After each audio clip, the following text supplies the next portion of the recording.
Ecclesiastes chapter 4. Again I observed all the acts of oppression being done under the sun. Look at the tears of those who are oppressed. They have no one to comfort them. Power is with those who oppress them.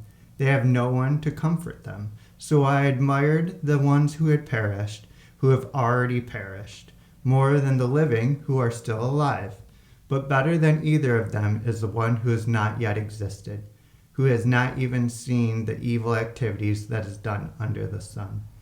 I saw that all labor and all skillful work is due to a man's jealousy of his friends. This too is futile and a pursuit of the wind.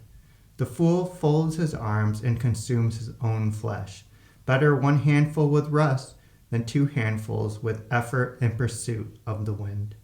Again I saw futility under the sun.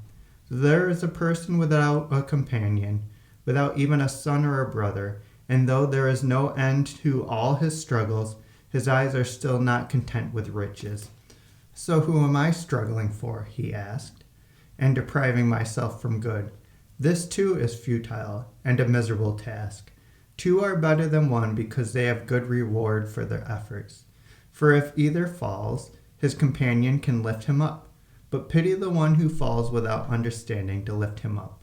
Also, if two lie down together, they can keep warm. But how can one person keep warm? And if somebody overpowers one person, two can resist him. A cord of 3 strands is not easily broken. Better is a poor but wise youth than an old but foolish king who no longer pays attention to the warnings. For he comes from prison to be king, even though he was born poor in his kingdom.